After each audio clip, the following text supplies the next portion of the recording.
ಈ ಚಿಹ್ನೆ ಓಂ ನಮಗೆಲ್ಲರಿಗೂ ಚಿರಪರಿಚಿತ ಅಲ್ವಾ? ಆದ್ರೆ ಇದು ಬರೀ ಒಂದು ಅಕ್ಷರ ಅಥವಾ ಸಂಕೇತ ಅಷ್ಟೇ ಅಲ್ಲ. ಇದೊಂದು ಧ್ವನಿ, ಒಂದು ಕಂಪನ. ನಮ್ಮ ಮೂಲ ಗ್ರಂಥಗಳು ಹೇಳೋ ಪ್ರಕಾರ ಇದು ಇಡೀ ವಾಸ್ತವದ ಒಂದು ನೀಲಿನಕ್ಷೆ ಇದ್ದ ಹಾಗೆ. ಹಾಗಾದ್ರೆ ಈ ವಾಸ್ತವದ ಧ್ವನಿ ಅಂದ್ರೆ ನಿಜವಾಗ್ಲೂ ಏನು? ಈ ವಿಶ್ಲೇಷಣೆಯಲ್ಲಿ ನಾವು ಓಂಕಾರದ ಆಳವಾದ ಅರ್ಥವನ್ನ ಒಂದೊಂದಾಗಿ ಬಿಡಿಸಿ ನೋಡೋಣ. ಒಂದೇ ಒಂದು ಅಕ್ಷರದ ಹಿಂದೆ ಅಡಗಿರುವ ಗಹನವಾದ ಆಧ್ಯಾತ್ಮಿಕ ಮಹತ್ವವನ್ನ ಒಟ್ಟಿಗೆ ಸೇರಿ ಅನ್ವೇಷಿಸೋಣ. ಸರಿ, ನಮ್ಮ ಈ ಪಯಣದ ದಾರಿ ಹೀಗಿದೆ. ಮೊದಲು ಓಂಕಾರವನ್ನು ಆದಿನಾದ ಅಂದ್ರೆ ಮೊದಲ ಶಬ್ದವಾಗಿ ಅರ್ಥ ಮಾಡಿಕೊಳ್ಳೋಣ. ಆಮೇಲೆ ಅದು ಹೇಗೆ ಪರಮಸತ್ಯವನ್ನೇ ಪ್ರತಿನಿಧಿಸುತ್ತೆ ಅಂತ ತಿಳಿಯೋಣ. ನಂತರ ಅದರೊಳಗಿನ 3 ಧ್ವನಿಗಳು ಸೃಷ್ಟಿಯ ರಹಸ್ಯವನ್ನ ಹೇಗೆ ಬಿಚ್ಚಿಡುತ್ತೆ ಅಂತ ನೋಡೋಣ. ಅದಾದ್ಮೇಲೆ ಈ ಜ್ಞಾನವನ್ನ ಪಡೆಯುವ ಮಾರ್ಗ ಯಾವುದು ಅಂತ ನೋಡಿ ಕೊನೆಗೆ ವಿಮೋಚನೆ ಅನ್ನೋ ಗುರಿಯ ಬಗ್ಗೆ ಮಾತಾಡೋಣ. ನಮ್ಮ ಪಯಣದ ಮೊದಲ ಹೆಜ್ಜೆ ಆದಿನಾದ. ಇಲ್ಲಿ ನಾವು ಓಂ ಅನ್ನೋದನ್ನ ಕೇವಲ ಒಂದು ಅಕ್ಷರವಾಗಿ ನೋಡೋದು ಬೇಡ, ಬದಲಿಗೆ ಇಡೀ ಬ್ರಹ್ಮಾಂಡದ ಮೂಲಭೂತ ಧ್ವನಿಯಾಗಿ ನೋಡೋಣ. ಒಂದು ಕ್ಷಣ ಕಲ್ಪನೆ ಮಾಡ್ಕೊಳ್ಳಿ, ಈ ಬ್ರಹ್ಮಾಂಡ ಶುರುವಾಗೋಕ್ಕೂ ಮುಂಚೆ ಇದ್ದಿದ್ದು ಒಂದೇ ಒಂದು ಕಂಪನೆ ಅಂತ. ನಮ್ಮ ಮೂಲ ಗ್ರಂಥಗಳು ಹೇಳೋ ಹಾಗೆ ಆ ಮೊದಲನೇ ಧ್ವನಿಯೇ ಓಂ. ಅಂದ್ರೆ ನಮ್ಮ ಸುತ್ತ ಇರೋ ಪ್ರತಿಯೊಂದು ವಸ್ತು, ಪ್ರತಿಯೊಂದು ನಕ್ಷತ್ರ ಎಲ್ಲವೂ ಹುಟ್ಟಿದ್ದು ಇದೇ ಒಂದೇ ಒಂದು ಮೂಲ ಧ್ವನಿಯಿಂದ. ಇಡೀ ಬ್ರಹ್ಮಾಂಡದ ಮೂಲವೇ ಒಂದು ಧ್ವನಿಯಾದ್ರೆ ಆ ಧ್ವನಿಯೇ ಪರಮಸತ್ಯ ಆಗಿರಬೇಕಲ್ವಾ? ನಮ್ಮ 2ನೇ ವಿಭಾಗದಲ್ಲಿ ಓಂಕಾರ ಅನ್ನೋದು ಕೇವಲ ಸೃಷ್ಟಿಯ ಮೂಲ ಮಾತ್ರ ಅಲ್ಲ, ಅದುವೇ ಪರಮಸತ್ಯ ಹೇಗಾಗುತ್ತೆ ಅನ್ನೋದನ್ನ ನೋಡೋಣ. ನಮ್ಮ ತತ್ವಶಾಸ್ತ್ರದಲ್ಲಿ ಎಲ್ಲವನ್ನೂ ಮೀರಿದ ಆಕಾರವಿಲ್ಲದ ಒಂದು ಪರಮಸತ್ಯ ಇದೆ. ಅದನ್ನೇ ಬ್ರಹ್ಮನ್ ಅಂತ ಕರೀತಾರೆ. ಈ ಬ್ರಹ್ಮನನ್ನು ನಾವು ಶಬ್ದದ ರೂಪದಲ್ಲಿ ಹೇಳ್ಬೇಕು ಅಂದ್ರೆ ಅದುವೇ ಓಂಕಾರಂ.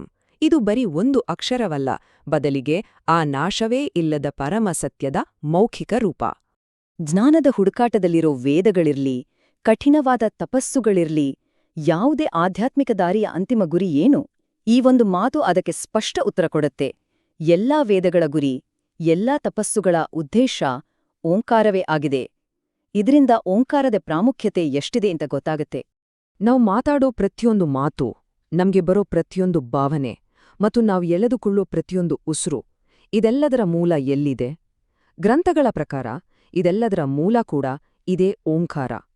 ನಮ್ಮ ಅಸ್ತಿತ್ವದ ಪ್ರತಿಯೊಂದು ಅಂಶಕ್ಕೂ ಈ ಒಂದೇ ಧ್ವನಿಗೂ ಸಂಬಂಧವಿದೆ. ಈ ದೊಡ್ಡ ಪರಿಕಲ್ಪನೆಯನ್ನ ಇನ್ನೂ ಚೆನ್ನಾಗಿ ಅರ್ಥ ಮಾಡ್ಕೊಳ್ಳಕ್ಕೆ ಈಗ ನಾವು ಓಂಕಾರವನ್ನ ಒಡೆದು ನೋಡೋಣ.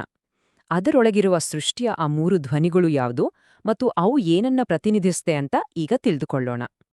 ನೋಡಿ, ನಮ್ಮ ಅನುಭವದಲ್ಲಿ 3 ಮುಖ್ಯ ಸ್ಥಿತಿಗಳು ಇವೆ. ನಾವು ಎಚ್ಚರವಾಗಿರ್ತೀವಿ, ಕನಸು ಕಾಣ್ತೀವಿ ಮತ್ತು ಗಾಢ ನಿದ್ದೆ ಮಾಡ್ತೀವಿ. ಈ 3 ಸ್ಥಿತಿಗಳೇ ನಮ್ಮ ಸಂಪೂರ್ಣ ಪ್ರಜ್ಞೆ. ಓಂಕಾರವು ಈ 3 ಸ್ಥಿತಿಗಳನ್ನ ತನ್ನ 3 ಧ್ವನಿಗಳಲ್ಲಿ ಹಿಡಿದಿಟ್ಟಿದೆ. ಆ ಅಂದ್ರೆ ಎಚ್ಚರದ ಸ್ಥಿತಿ, ಊ ಅಂದ್ರೆ ಕನಸಿನ ಸ್ಥಿತಿ ಮತ್ತು ಮಾ ಅಂದ್ರೆ ಗಾಢ ನಿದ್ರೆಯ ಸ್ಥಿತಿ. ಹಾಗಾದ್ರೆ ಈ 3 ಧ್ವನಿಗಳು ಬರೀ ಸಂಕೇತಗಳ? ಖಂಡಿತ ಇಲ್ಲ.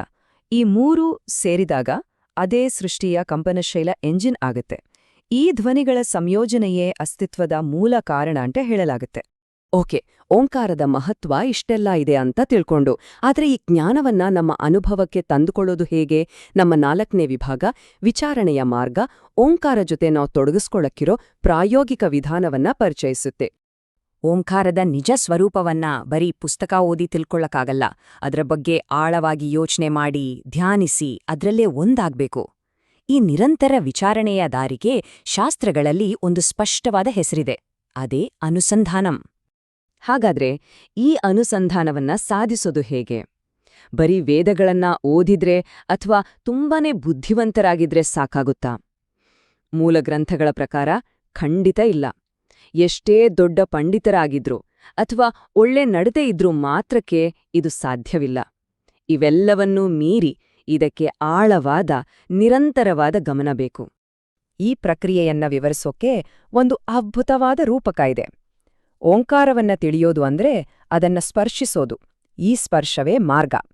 ಅಂದ್ರೆ ಇದನ್ನ ದೂರದಿಂದ ನೋಡಿ ವಿಶ್ಲೇಷಣೆ ಮಾಡೋದಲ್ಲ, ಬದಲಾಗಿ ಅದರ ಜೊತೆ ನೇರವಾದ ಅನುಭವಾತ್ಮಕ ಸಂಬಂಧ ಬೆಳೆಸ್ಕೊಳ್ಳೋದು. ಇದು ಬರೀ ಬುದ್ಧಿಯ ಕಸರತ್ತಲ್ಲ. ಓಕೆ, ಓಂಕಾರವನ್ನ ಅರಿತು ಅದರ ವಿಚಾರಣೆಯ ಮಾರ್ಗದಲ್ಲಿ ನಡೆದ್ರೆ ನಾವು ಕೊನೆಗೆ ಎಲ್ಲಿಗೆ ತಲುಪ್ತೇವೆ? ನಮ್ಮ ಪಯಣದ ಅಂತಿಮ ಘಟ್ಟ ವಿಮೋಚನೆಯ ಗುರಿ. ಈ ಇಡೀ ಅಭ್ಯಾಸದ ಅಂತಿಮ ಉದ್ದೇಶ ಮತ್ತು ಫಲಿತಾಂಶ ಏನು ಅನ್ನೋದನ್ನ ಈಗ ನೋಡೋಣ. ಹುಟ್ಟು ಮತ್ತು ಸಾವು ಅನ್ನೋ ಚಕ್ರದಲ್ಲಿ ನಾವೆಲ್ಲರೂ ಸಿಲುಕಿದ್ದೇವೆ. ಆದ್ರೆ ಈ ಚಿಂತನೆಯು ಅದರಿಂದ ಹೊರಬರುವ ದಾರಿಯನ್ನ ತೋರಿಸುತ್ತೆ ಅಂತಾರೆ. ಓಂಕಾರದ ಧ್ಯಾನದ ಮೂಲಕ ನಮ್ಮ ನಿಜ ಸ್ವರೂಪವು ಈ ದೇಹ ಅಲ್ಲ, ಅದು ಶಾಶ್ವತ ಮತ್ತು ನಾಶವಿಲ್ಲದ್ದು ಅನ್ನೋ ಅರಿವನ್ನ ಪಡಿಬಹುದು. ಈ ಪಯಣದ ಅತ್ಯುನ್ನತ ಅರಿವು ಯಾವುದು ಗೊತ್ತಾ? ಅದು ಈ ಒಂದು ವಾಕ್ಯದಲ್ಲಿದೆ: ವಿಚಾರಣೆಯ ಮೂಲಕ ಓಂಕಾರವೇ ನೀನು ಎಂದು ತಿಳಿಯಬಹುದು. ಅಂದ್ರೆ ಬ್ರಹ್ಮಾಂಡದ ಮೂಲಧ್ವನಿ ಬೇರೆ ಅಲ್ಲ, ನಮ್ಮ ಆತ್ಮ ಬೇರೆ ಅಲ್ಲ, ಎರಡೂ ಒಂದೇ ಅನ್ನೋ ಅದ್ಭುತ ಸತ್ಯ ಇಲ್ಲಿ ಗೊತ್ತಾಗತ್ತೆ. ಹಾಗಾದರೆ ಈ ಮಾರ್ಗದ ಅಂತಿಮ ಗುರಿ ಏನು?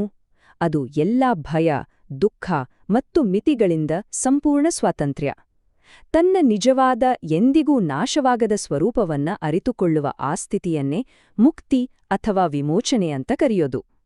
ಓಂ ಅನ್ನೋದು ಬರೀ ಒಂದು ಚಿಹ್ನೆ ಅಲ್ಲ, ಅದು ವಾಸ್ತವದ ಧ್ವನಿ ಅಂತ ನೋಡಿದ್ವಿ. ಹಾಗಾದ್ರೆ ಈ ಒಂದು ಕೊನೆಯ ಪ್ರಶ್ನೆಯನ್ನ ನಾವೇ ಕೇಳ್ಕೊಳ್ಳೋಣ. ಇದುವೇ ವಾಸ್ತವದ ಧ್ವನಿ ಅನ್ನೋದಾದ್ರೆ ನಾವು ನಿಜವಾಗ್ಲೂ ಏನನ್ನ ಕೇಳಿಸ್ಕೊಳ್ಬೇಕು?